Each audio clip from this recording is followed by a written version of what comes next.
Dr. Thompson.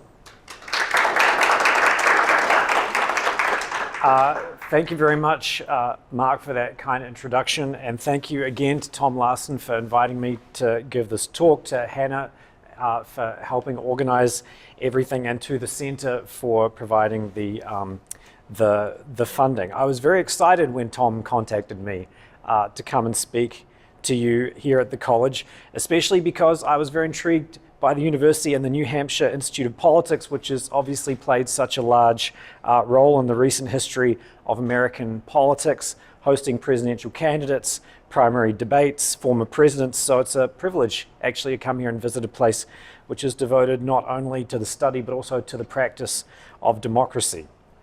I did give some thought to how I could introduce myself and make some sort of a claim to being able to speak on the subject of democracy and authoritarianism.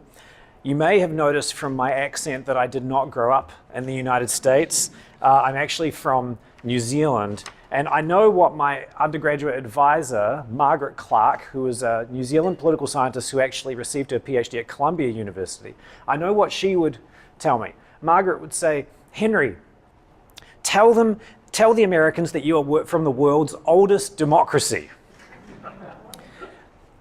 And Margaret is right in a way, because New Zealand was the first country to extend the vote to women in 1893, which for Margaret, if not for many political scientists, as we'll see later on, means that New Zealand is indeed the world's oldest true democracy, because even the Australians were later than us in 1902, Britain 1918, and America in 1920. That was when they enfranchised their half of their adult populations. But I'm under no illusions that an audience of Americans is going to be much impressed by a New Zealander's claims to be from the oldest democracy in the world. Maybe a Greek could make that sort of claim to an American with some sort of credibility, especially people here in New Hampshire are not going to believe that claim because, as I learned, you were the first state to declare independence from Great Britain in January 1776, which I'm sure you all already knew, and you have the distinction of holding the first presidential primary every 4 years here in the United States. So I don't think you're going to be much impressed by my claims about New Zealand democracy. I'll just have to lean on the very nice introduction by Mark and my formal qualifications. You can go and read my books, I guess. So there's much talk about democracy among our political classes today, also among our scholarly classes, especially in my field, the study of democracy. And it's not just the kinds of patriotic flourishes that are often trotted out at places like the New Hampshire Institute of Politics here. In fact, we might even find those sorts of flourishes somewhat comforting or quaint today. Believe me, this prominence of democracy in our contemporary debate is not something that I welcome as a scholar of democracy. I would rather study transitions to democracy as historical phenomenon that will not, and most importantly, need not be repeated. And in fact, that is mostly what I do. If you go and read my work, I study transitions to democracy mostly in Europe. The idea that democracy is an irreversible ratchet effect is a wonderful proposition, but unfortunately it doesn't seem to be one that appeals to people very much today, which ironically, even though I might not like it, might be the reason why I got invited to give this talk here at St. Anne's Summer College.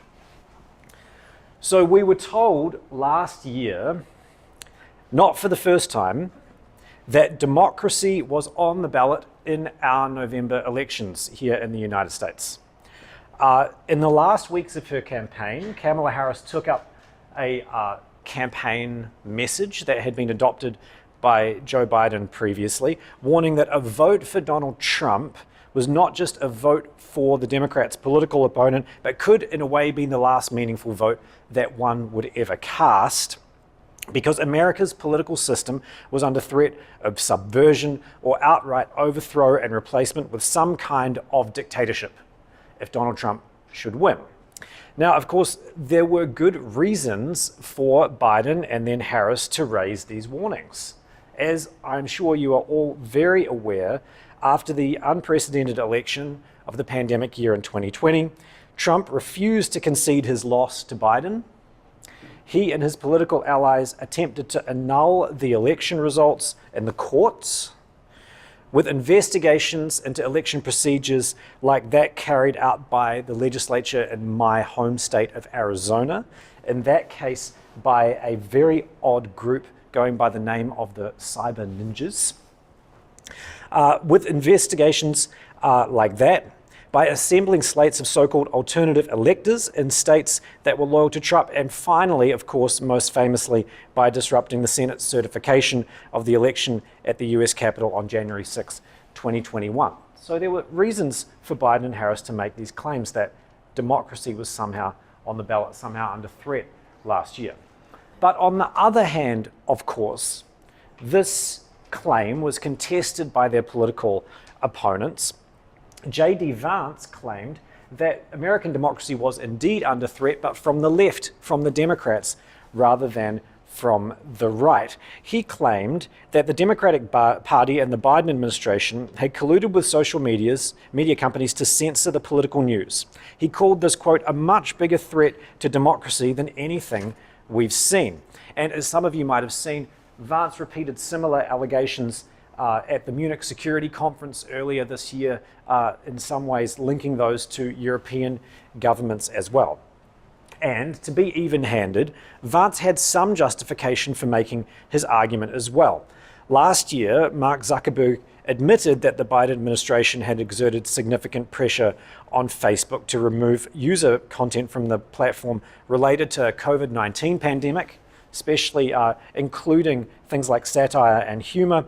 And Zuckerberg now believes that this pressure and Facebook's cooperation were wrong and regrets that they had not been more outspoken about it. So instead of democracy being a sort of a settled question in the United States, or a stable political regime, a sort of a ratchet that can't be reversed, as I hoped it would be, it seems to be contested, perhaps more than in recent history. And because democracy is such a fundamental bedrock of the American political system, that contestation is very significant. When we fight over what democracy means, or whether democracy is in danger and why, we're reflecting a fundamental uncertainty about the future direction of the country, about the country's regime type, and I would argue also, therefore, the future of democracy in the wider world outside of the United States. And it's that topic, the future of democracy in the United States, but also in the wider world, that I want to talk to you about today. And I'm going to put it to you that what is at stake when we debate democracy and authoritarianism today is America's position in an emerging era of global politics. We could call it the post-Cold War era, or I actually in this talk have called it the Great Fracturing, an era that is quickly emerging today as a result of growing great power competition between the United States and China, and to a lesser extent Russia. And that conflict, that great fracturing, is going to define our world for the foreseeable future. We need to refine and adjust our definition of and hopes for democracy, not to water down our commitment to democracy, but to strengthen it and reassert it in America and therefore also abroad. Only by doing so can we hope that the coming era, this great fracturing, will be characterized by democracy and all the good things that it brings with it, and not the threat of a resurgent global authoritarianism. So what do I mean by democracy? What I mean is, following Joseph Schumpeter, the institutional arrangement in which individuals acquire the power to make decisions by way of a competitive struggle for the people's vote. This is a minimal conception of democracy, often used by empirical political scientists like myself. It was laid out by Schumpeter in his book Capitalism, Socialism and Democracy. This is also the famous book in which he coined the phrase creative destruction to describe certain features of innovation in capitalism. And by the way, Schumpeter was not hopeful for capitalism or democracy. Writing during the Second World War, Schumpeter was pretty pessimistic about the future of capitalism and democracy, and thought that actually it was a form of authoritarian socialism that was going to triumph in the post war-developed world. It also interests you to know that Schumpeter was a famous Austrian economist, and he wrote this book in exile from his native Austria, which had been occupied by the Nazis. He would not have been welcome in his native country as a Jew at that time. And I think knowing that sort of historical context is important.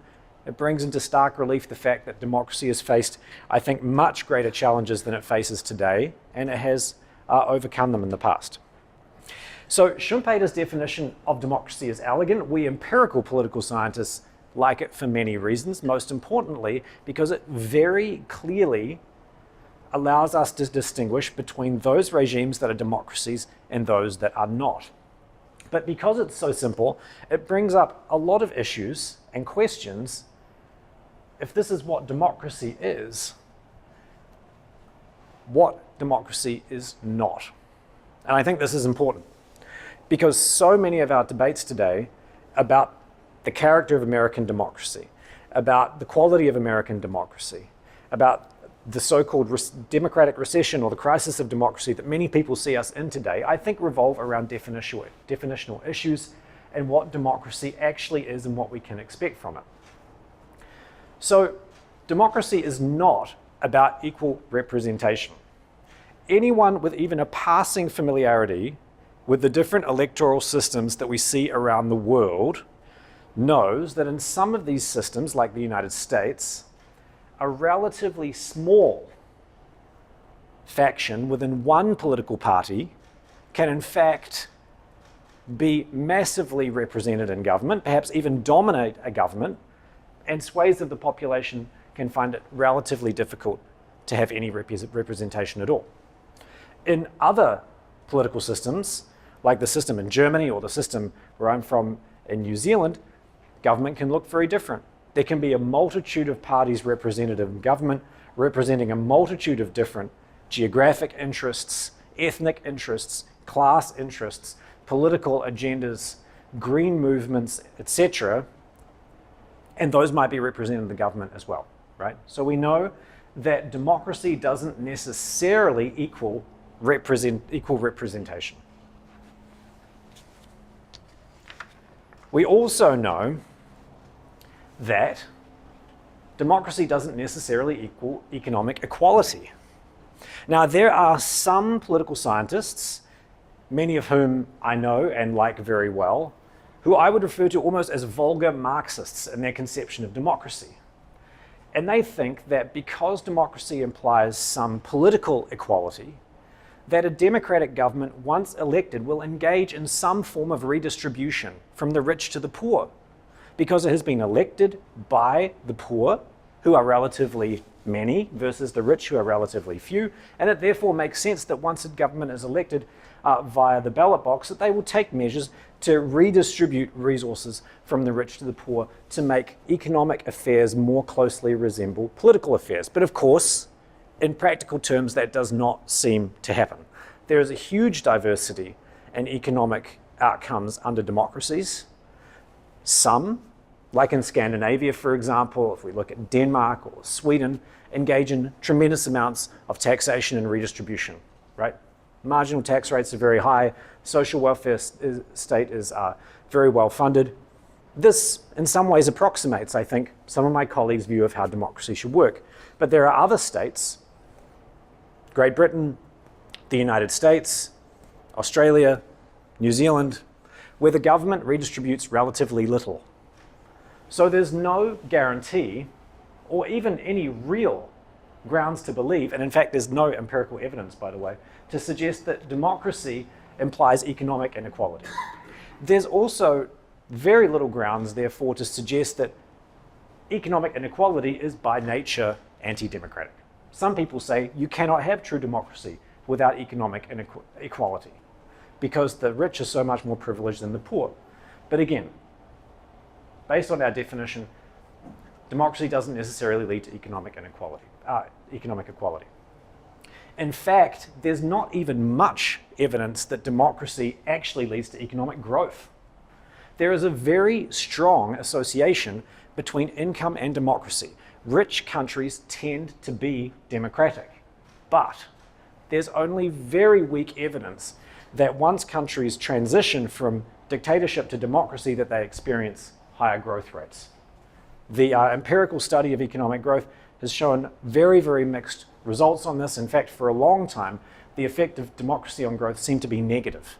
Democracy is good for economic development, but its results are very long run, and they revolve more around basic property rights than the things that we think might lead democracy to cause economic growth, like investments in healthcare and education.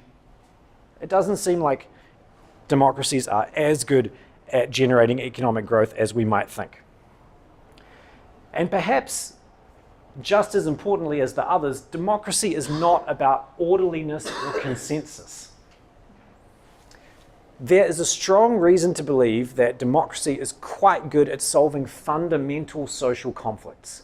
We would like to think that when political parties or any organized group contest an election, if they lose, they would rather wait for the next election than take up a violent struggle against their opponents, right? This is a pretty basic proposition that it's far more costly to wage a civil war with an uncertain outcome than to simply wait for the next election. In fact, there is a theory of democracy which basically claims that it is like a replacement for civil war. I'll get into a little bit more. We also know that democracies tend to be less violent against their own citizens. But I think that things pretty much stop there. As all of us know, a lot of the basic rights that democracies give to their citizens in order for them to be able to participate in political life, to be able to form political parties and associations, inform themselves about political positions, to voice their opinions and to vote, those things allow people to behave in pretty disorderly ways. They allow them to have protests. They allow them to have debates. These things can be very contentious, as all of us witness in our everyday lives. They lead to division. They can lead to even bitter divisions and not necessarily at all to rational compromise, let alone consensus. Authoritarian regimes, they quite like orderliness and consensus, but they're not necessarily the sorts of orderliness and consensus that we'd like to see under democracy. So it might be a little sobering to all of us, but democracy's main strength is not in generating the best possible outcomes, but in preventing the worst.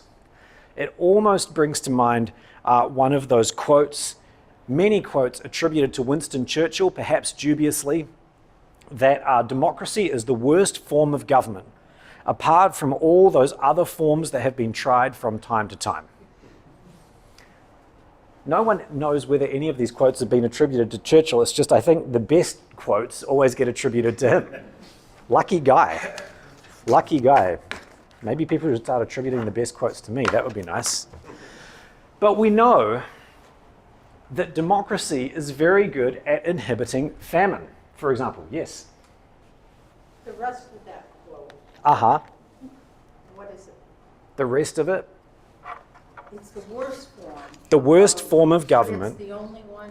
apart from all other forms that have been tried from time to time. Thank you. The worst form of government apart from all the others, I think most people paraphrase it. So we know that democracy inhibits famine. The Nobel Prize winner Amartya Sen, a Cambridge scholar and someone on whom we have an expert here in the audience, wrote a famous book. In fact, I think it was his work on famines that really won him the Nobel Prize. Amartya Sen's family had lived through the Great Bengal famine in the World War II in British colonial India, and he argued that famines are basically preventable under basic conditions that we would associate with democracy, i.e. freedom of expression and free speech. Sen argues that famine is such a massive human catastrophe and so relatively easily solved that only a brutal dictatorship would allow such a thing to happen. That a democracy, by allowing freedom of information, freedom of the press, allows the government to learn of such an impending catastrophe and allows the government essentially to prevent it. And so we know that democracies are quite good at inhibiting famine. We also know they're quite good at inhibiting genocide. I'm going through, these are the worst outcomes, right, in social life. I think that democracies are good at inhibiting genocide for similar reasons. Because of the great calamity, because of the tremendous outcry in international and national public opinion, because of the condemnation and the consequences for the state that would occur if its implication in a genocide were to become known. We only have to think about Bashar Assad's genocide in the Sudan in the early 2000s, or of course the Holocaust under the Nazis in Eastern Europe. The idea is that democracies would not commit such crimes against humanity. There is, of course, also the famous argument of the democratic peace, which goes back to the famous German philosopher Immanuel Kant, who argues that democracies, because they allow the people that pay the costs of war in terms of blood and treasure to have some say in whether the state goes to war, because democracies allow people to have some say, they're relatively unlikely to go to war, compared to a more warlike or arbitrary authoritarian ruler who is not constrained in the same way. Now, we think today that there's an even stronger effect, such that democracies are very unlikely to go to war against other democracies because they view their political regimes as somehow legitimate and therefore relatively difficult to justify a war against. So again, democracy is relatively good at inhibiting interstate war. Democracies are also relatively good at inhibiting state violence, of which genocide is perhaps the most egregious form, but we know that you are relatively unlikely to face state repression, imprisonment, torture, violence at the hands of the police, etc. under democracy, for the simple reason that the people against whom the state is perpetuating that violence have some sort of accountability. The state has some sort of accountability to them. And then finally, I would include the things that are the most pernicious that democracy is good at inhibiting: arbitrary rule. And by that, I mean predominantly punitive taxation and expropriation of private property. The famous economist Manke Olson coined the phrase or the distinction between what he called roving bandits and stationary bandits, both of which are governments for Manke Olson. He didn't have a very high opinion of governments on the whole, but nonetheless, roving bandits are the worst form of government, because they move into an area, they expropriate all the resources there, and then they move on. They have no interest in the long-run economic or social fate of the population or the territory which they govern. Stationary bandits, for Olson, are much better. All they want is to plunder the population and the territory as well, but at least they want to do it next month and next year and 5 years later as well, not just today. So they mitigate their demands of the population and the natural environment. They invest in basic public goods like infrastructure and education, not out of their own largesse, but because it's in their personal self-interest to allow economic development to proceed at some pace so that they maximize their revenue streams through time. Democracies are even better or more prone to inhibiting arbitrary rule than stationary bandits, because not only do they care about the long-run fate of the territories and the populations that they govern, but they are in some way accountable to them. So we know that democracy, and this is the main trajectory through which it has effects on economic development, democracy is good at protecting private property rights. So you can see that this very minimal definition of democracy, this procedural definition of democracy, which has weaknesses, I'm sure that there will be questions at the end of the talk about this, but it does explain a lot about the way that differences we see between democracy and dictatorships. And these things, the institutional arrangements and the competitive struggle, are doing a lot of work in this definition. And in fact, I think that's what these politicians were referring to. When Biden and Harris pointed out what had happened after the 2020 election, Trump's refusal to acknowledge his defeat and to facilitate the transfer of power to his successor, this is really an assault on the institutional characteristics of democracy, right? The transfer of power. When Vance rails against what he calls politicized censorship by social media companies and one political party, I think what he's talking about is the nature of the competitive struggle for votes. Is the struggle really competitive when one side has, so to speak, an unfair advantage over the information flow by which people shape their preferences and engage in debate? I don't think that any of these points, or either of these points, are problematic. I think these are addressed at the heart of democracy as I define it, and I think that we should be having these debates about the democratic system in the United States and about other countries. The problem is that debate has become disconnected from what democracy really is, how democracy really works, and what we can expect from our democracies in the West and from democracies in other parts of the world. I think perhaps the best indicator of this is the degree to which democracy has been dragged into partisan politics in the United States, but in other countries too.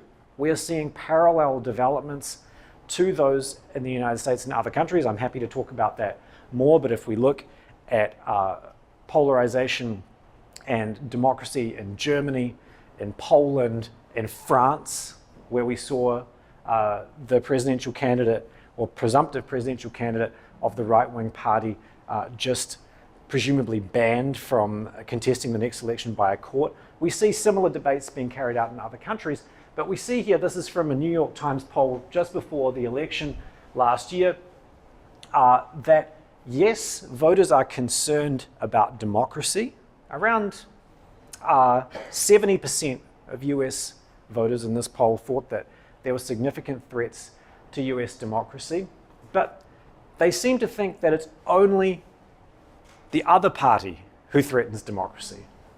So Democratic voters all think, well, 80% of them think that Democrats are good for democracy.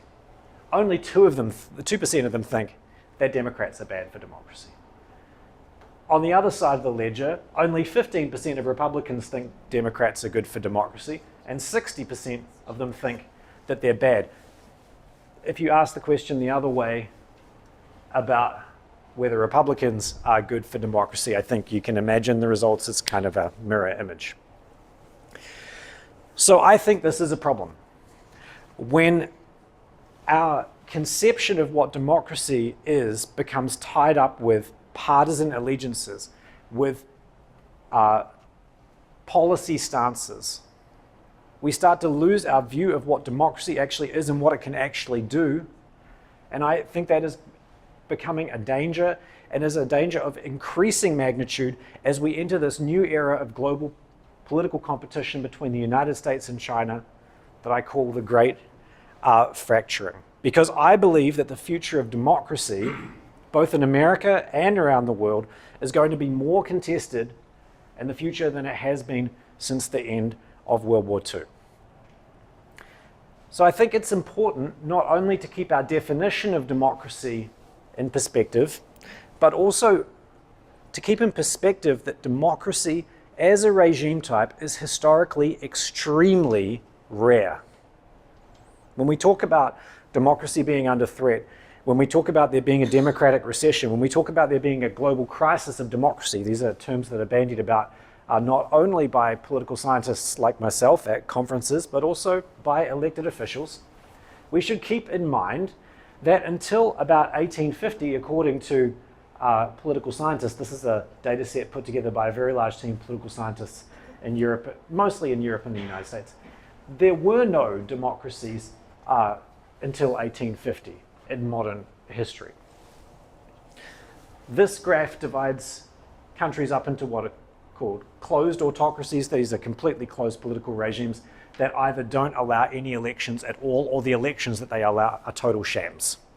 Think ticking yes or no for the party's list in the Soviet Union or in North Korea. Closed autocracy. The second list are electoral autocracies that allow for elections that may indeed be relatively free or fair. The only problem is that they don't determine who governs, right? So to go back to Schumpeter's definition, we have an institutional arrangement that includes elections, but it doesn't determine who actually rules. We then have electoral democracies that allow elections that do select the government, but there are significant restrictions on some civil liberties or imperfections in the way that voting is carried out. For example, there might be violence around voting. And finally, we have liberal democracies, which are, I guess, the gold standard, and until very recently included the United States, although I think that the United States is kind of on the cusp of slipping back into this category here as we speak, and may indeed have slipped back into that category since 2020.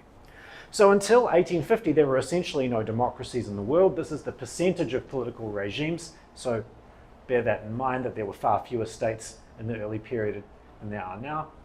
But we saw three major, what we call waves of democratization. The first after World War I, we saw the creation of a significant number of new states and new democracies, particularly in Europe. Most of these collapsed, right? They either collapsed in the 1930s, became fascist or military dictatorships like in Germany and Italy and Poland and Spain, etc., or they were invaded. We saw a second wave of democratization after World War II, when we saw, of course, the re-establishment of democracy in countries like Italy and Germany after the war, but also the creation of a lot of new states in the post-colonial world that had relatively free and fair elections.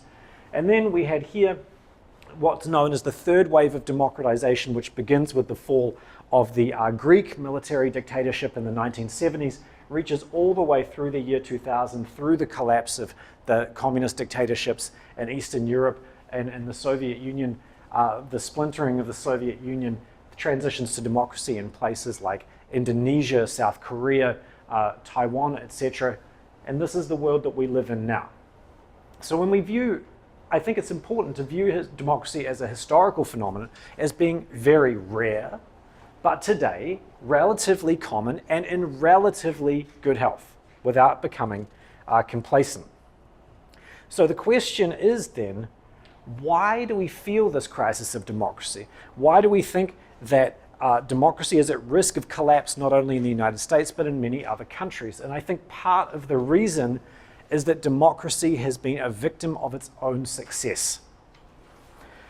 When we think of democracy, we tend to think of democratic revolutions and transitions that for a long time in the post-Cold War world appeared almost natural and inevitable.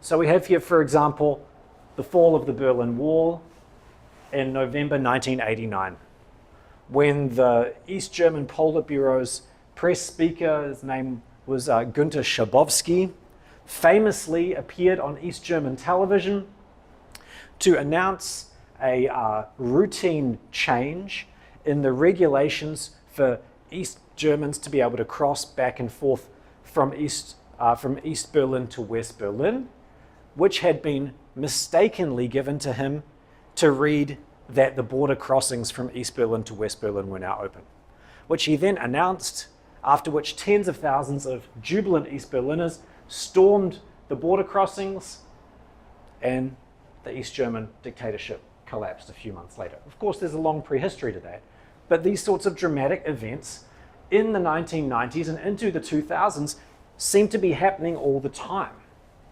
It seemed that democracy was on the march, that it was dramatic, that it was positive, and it was happening everywhere. We have here Vicente Fox, the opposition politician who won a presidential election against the PRI, the Revolutionary Party in Mexico, which constituted a transition to democracy because the PRI had essentially perpetuated what we call an electoral authoritarian regime for something like 70 or 80 years. We have the fall of the military dictatorship in Indonesia in 1998 in the wake of the Asian financial crisis. And of course, we have the independent trade movement Solidarity and its long campaign of protests and opposition to the communist government in Poland that also, in the same year as in East Germany, resulted in a dramatic series of roundtable negotiations with the communist government and its military leadership that led to an election which Solidarity won, and the election of the first democratically elected non-communist prime minister in Eastern Europe since 1938, right? So we came to view democracy as looking like this and to expect more of these sorts of transitions. These are stories with very clear heroes and villains. Military dictators like Suharto against valiant student protesters in Jakarta. Political leaders like Erich Honecker, the leader of the Communist Party in Germany, versus jubilant protesters dancing on the Berlin Wall. These are stories with very clear heroes and villains. They're dramatic. They have linear narratives, almost like the ratchet effect that I talked about, that I long for in democracy, marching forward against dictatorship. And I think most importantly, they have happy endings. This is all very good. The problem is that all of these events, as the students in the audience would certainly point out to me, are a long time ago now. Right? They are a long time ago now. When we think about democracy today, in the last 20 years, we're more likely to think of continued dictatorship in places like China or North Korea. Stalled or incomplete political liberalization in places like Malaysia or even Ukraine. Growing skepticism of democracy in places like Hungary or Poland, including violations of democratic norms and practices, and a few very important and pernicious instances of total backsliding into dictatorship, like in Turkey or in Russia. This is not our image of democracy today, especially not for the younger audience. So, our recent memories of democracy have involved bitter disappointment, and I would argue they have caused us to reach for the wrong historical analogies. Now, as a student of modern German history, I think that Germany's slide into totalitarian fascist dictatorship in 1932 and 1933 is one of the most important events in history. I think we should always study it. It teaches us how fragile democracy can be, even in what was one of the world's most developed and industrialized countries, with one of the most vibrant civil societies, artistic, architectural, scientific centers of the world. Just look at any American post-war university. Where did many of their leading scholars come from? Germany. It also teaches us that one very important instance of democratic collapse, like in Germany, can have huge consequences. In this case, a world war and the genocide against the Jews of Europe. But it has been clear to scholars and experts on democracy, authoritarianism, and democratic transitions that the Nazi takeover in Germany is not the right historical comparison for what has been going on in Poland, in Hungary. It hasn't been the right historical analogy, even really, for what's been going on in Russia. And I would say it definitely has not been the right historical analogy for what has been going on in the United States. In fact, I would say that the very notion of a democratic recession and that democracy is in crisis is contestable. And in fact, I attend conferences all the time when this very notion is indeed contested. Show these graphs to a quantitative social scientist, and the decline in the number of liberal democracies over the last 20 years seems negligible, especially when we compare it to the number of closed autocracies and electoral autocracies, and we see that a lot of the movement is really at the boundaries of what political scientists categorize as being fully liberal democracies and somewhat imperfect political democracies. So I would reiterate that we need to reassess what we actually can expect of our democracies at home and what we expect of democratic states abroad. We should expect that democracies prevent the worst outcomes. I went through them before. Famine, genocide, arbitrary rule, hopefully interstate war. We should expect that democracies generate some form of stable social order, and by that I mean the very basic personal security and protection of private property. And most importantly, because I think these all follow from this last point, we should have regular elections in which parties lose.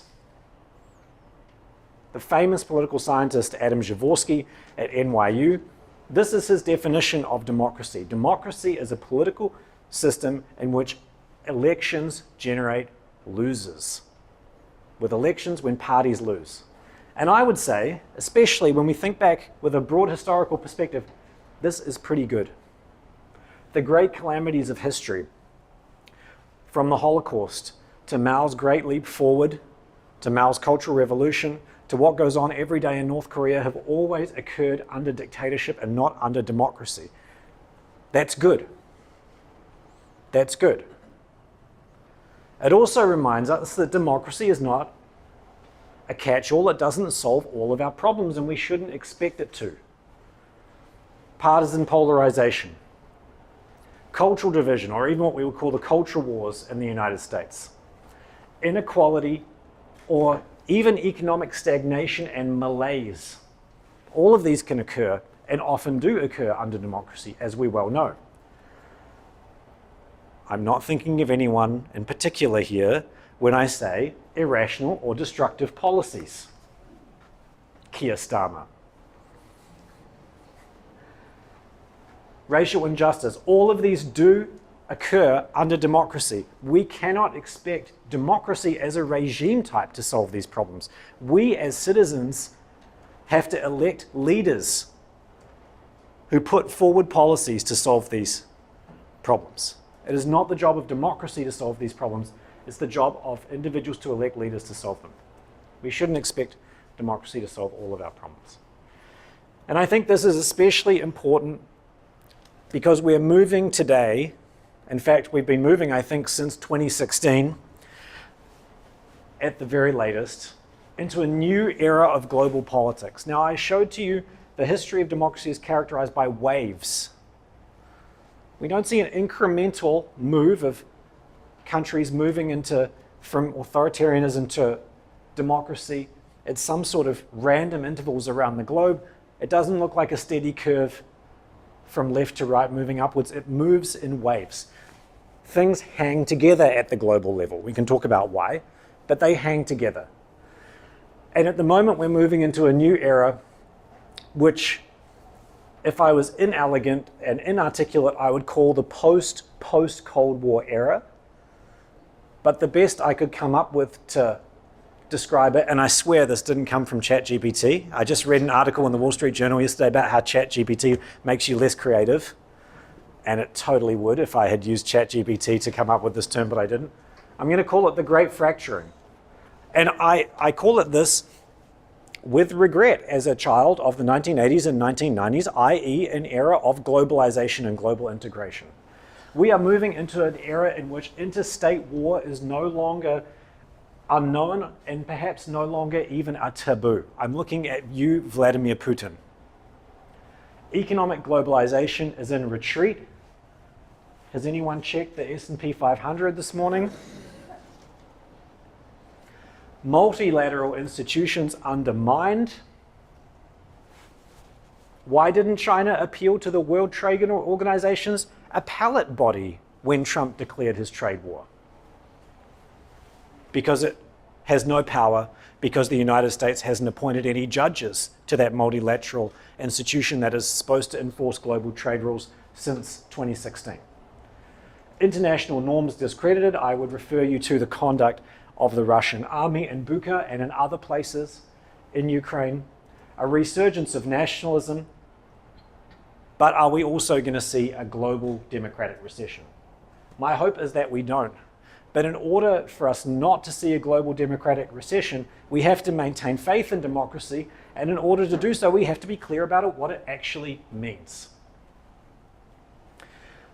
In 1989, the Polish democracy activist Jacek Kuron, who was a founding member of the so-called Committee for Citizens' Defense, which was the first inter-factory strike committee in communist Poland that organized workers' opposition to the communist government and became a national trade union, the biggest trade union in the world, known as Solidarity. Kuron visited the United States and met President H.W. Bush, who you can see here in a very blurry photo, standing with Lech Walesa, who was the leader of Solidarity, and some of the other members of the Solidarity movement in this very blurry photo. And when he returned to Poland, Timothy Garton Ash, who I'm reading some of his book with some students tomorrow, he asked him, "How was your visit with President Bush?" And Kuron said, Bush said, "I'm for democracy." And Kuron said, "Me too." We need that to happen again in this age of great fracturing. If American and other democratic leaders, when they're meeting with people from Russia, from China, from North Korea, if indeed they're even allowed to meet them, and they don't say, "I'm for democracy," and if we don't state that clearly, if we are divided over democracy at home, we'll be divided over democracy abroad. And we might add a global democratic recession to the list, the very negative list, in my opinion, of characteristics of this new age of great factoring that we're moving into. Thank you very much for your attention. And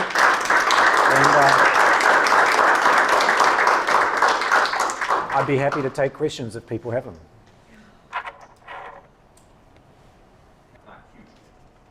Yeah, it's a good point. So there's a lot of contention among the different people that measure democracy and its increase and decrease. And some people think that the Freedom House Index is good. Some people don't think it's that great. I wouldn't even get into the weeds. What I would say is that the real problem is that we're looking at this little variation, right? Are we in a perfect democracy, not so perfect democracy? Are we partly free or free? And I think that's important, for sure. But I think what's more important is that we haven't seen a lot of movement from the closed autocracy or the electoral autocracy into the ranks of democracy at all for a long time. So countries like Malaysia, for example, that seem to be on the cusp of a democratic transition as recently as 10 years ago, the ruling party coalition manages to cobble it back together again. Authoritarian rule continues, right? China, the most important example, I would say. There's very few signs that there's chance of real democratization in China. And so it's not that I don't think that those discussions are important. I think they're very important. But from a big picture perspective, from a global perspective, I think that we also have to remember that the possibility for real gains and transitions to democracy in important large states are possible, but they will only be possible if we are clear about the stakes and about what we believe democracy to be and why it is a preferable regime type at home as well as abroad. Great question. I'm actually going to discuss this with the students over dinner later on. So I grew up in a country that had a majoritarian electoral system. We had two parties. We were known as actually the ideal Westminster system because we didn't even have an upper chamber or an elected president. We had a lower chamber of parliament. When I was in political science major with my professor Margaret Clark, she used to refer to it as dictatorship by cabinet. If you controlled the cabinet and you could whip the caucus in the House, you could do whatever you wanted. We didn't have a Supreme Court. We do now, but it's very weak. Like I said, there were no federal states. There were no checks and balances. And then some bad things happened. Not really bad because it's a democracy, so not really bad. Bad economic things happened. So there were two referenda and we got a proportional representation system, right? And everyone said, this is much more democratic. Why? Because there are more parties in parliament. The same people voted, right? We had no change in the suffrage. They didn't lower the voting age. They didn't take the vote away from the women again. And So much more democratic because it was more representative. So then we had a Green Party in Parliament, we had a nationalist right-wing party in Parliament, we had a Libertarian Party in Parliament, we had a party for the Polynesian minority, the Maori indigenous population had one or two parties in Parliament alongside the Labour Party and the Conservative Party, right? So it's more, it sounds pretty good. But what is the history of real representation been through that reform? And this is something that Schumpeter engages in discussing in his book. Actually, he anticipated this. What it's meant is that the large parties could never form a government on their own. They always needed a coalition. So who really got the power through the reform? It was small numbers of voters who were the critical marginal voters for the small parties to achieve representation in Parliament. So if you were a Green Party voter and you were one of the few that got the Green Party from 4.99% to 5% of the vote, so they got 5 seats in Parliament, that basically made the Green Party the kingmaker, which made those people extremely powerful. The same on the right with the Libertarian Party, with the Nationalist Party, with the Maori Party.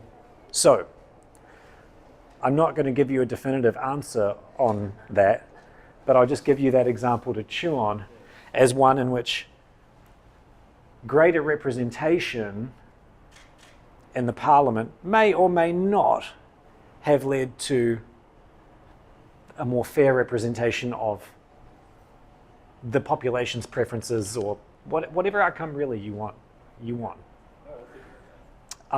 Here and then here. Please, yes. I was surprised when I read that you guys got rid of the Senate. You took a vote, they weren't doing anything, and so you dissolved. In the 50s, they got rid of it. Yeah, probably wasn't such a good idea, but they did. Yeah, but my question isn't to doing. That's a great question. You know, one of the major works in comparative politics on democracy and electoral systems and on proportional representation is about the Netherlands and Belgium, where of course they have this long history of incredible religious resentment and antagonism between Catholics and Protestants, between the different linguists, the factions in Belgium, for example. Right, right. So democratic institutions can accommodate those sorts of differences. I think what you referred to was in some ways a more fundamental problem of sovereignty and social order, and the idea that before you can have a representative government, before you can have a democratic government, you have to have a state.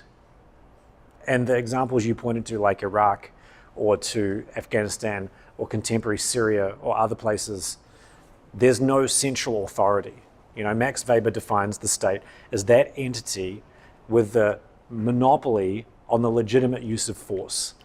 And as the history of the Weimar Republic, where Max Weber was from, tells you, you can't have a democracy until you solve the fundamental question of what is the central political entity that enforces social order.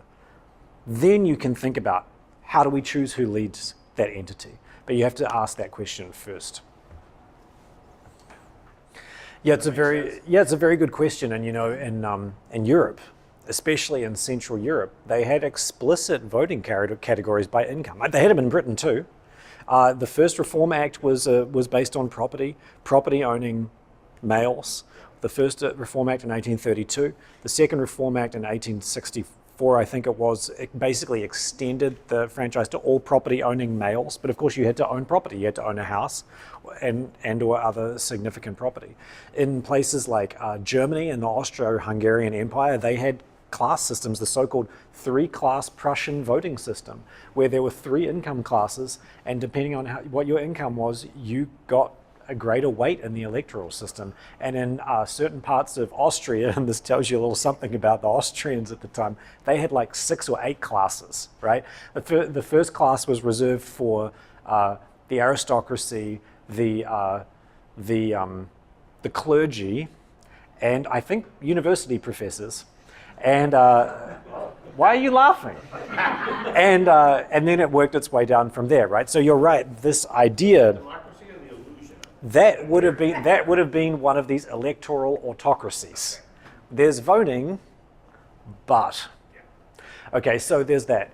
that idea has been even entrenched in electoral systems for a long time. But then we come to the question of economic inequality and how it relates to differential influence in informally democratic political systems. And of course, any political economist would never dispute that, right? Small concentrated groups, especially small concentrated wealthy groups, are going to be much more able to mobilize, to influence the government, to even influence voters than other groups. Now, the thing that I would say is that this definition of democracy actually includes that from the start. It's an institutional arrangement for selecting political leaders. It allows, by competitive elections, it doesn't say that the outcome should be one way or another. In fact, it invites us to include those sorts of dynamics in our definition of democracy and analyze them and expose them, right? The other thing I would say is that if you want to find a political system that really disadvantages the poor and those without any influence, look for an autocracy.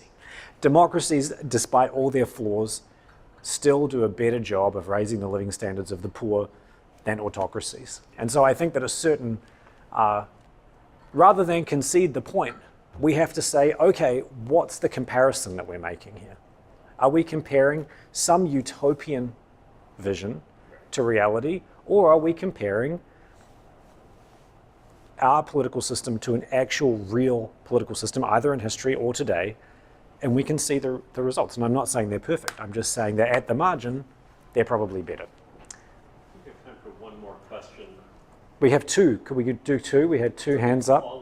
The gentleman here, and then the lady in the front. Oh, sorry, I'll go with him first because he had his hand up first. It's a very good question. So I would say that the dynamics you describe certainly have played themselves out in various contexts, but each of those contexts is very complicated.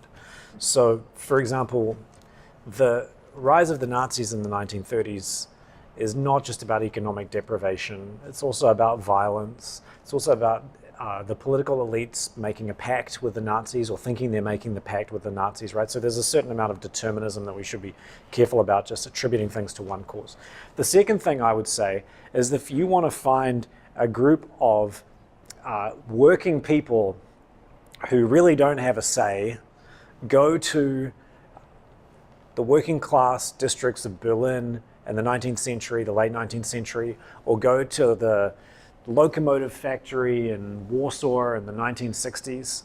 And what you find are mobilized working classes who really don't have very much agency at all, and in fact face repression, significant state repression, and have no assets whatsoever, very impoverished.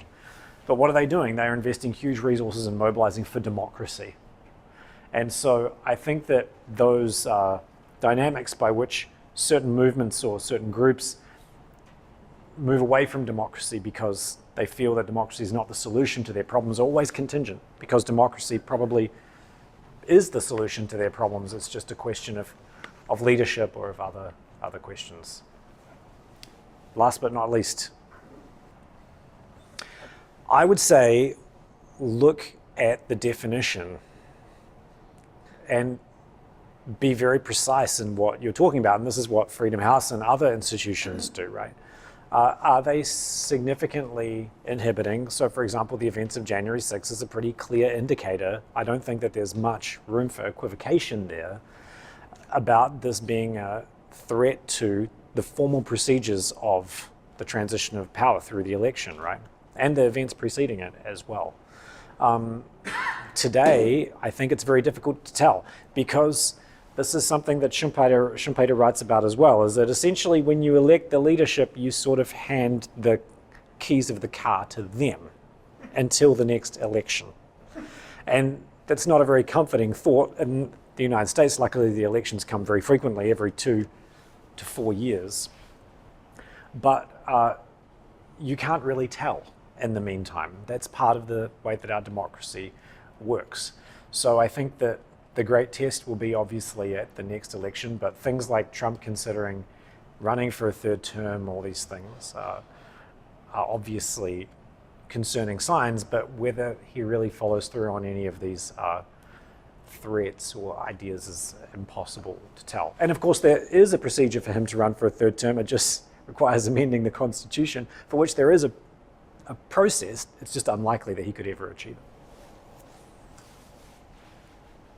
Please join me. Thank you very much. Dr. Thanks. I hope that was good. Good.